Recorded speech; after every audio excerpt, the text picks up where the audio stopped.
Corey and Abby, your weekly host for Human Job Search, and we are back. And this week we wanted to talk about attitude because attitude is everything. Taking it back to my favorite metaphor of the job search is like dating. Nobody wants to date someone who's talking about their ex, who is hung up on all the past wrongs that have happened to them, who is, on 15 different apps sending likes this way and that, and not connecting with anybody. When we want you to feel good about the job search. Yeah, we know the job search can be long, and I think keeping a positive attitude is tough, especially if you applied for 30 roles, you've had multiple interviews, but just haven't moved forward in the process.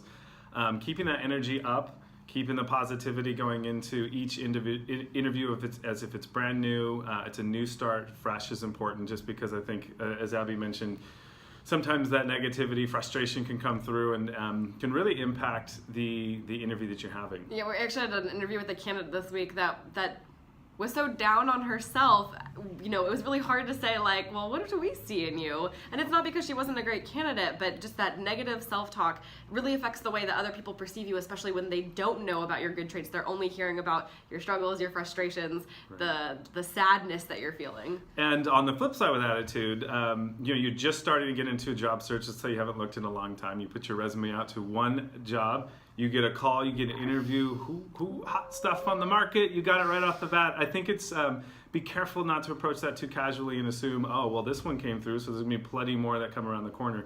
We've experienced that. Yeah. Candidates go out, they're very casual, they're not presenting in the best way, because in the back of their mind, they're assuming, oh, there's plenty of other options out there. A lot of fish in the sea, back to dating metaphor.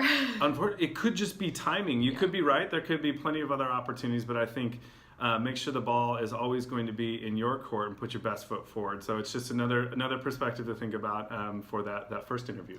And we totally understand. We've both been through long job searches. Our siblings and our partners have been through long job searches. And a lot of it is not anything to do with the job search at all, but just maintaining that self-care. Go outside, continue to exercise, continue to maintain connections with your friends. Don't give up on the things that make you happy just because you're feeling really down about it. It's this vicious cycle, and we want to break you out of it. It's summertime in Portland. It's beautiful. So enjoy the rest of the week, and we love any comments that you may have. Yeah, and we'll see you next week.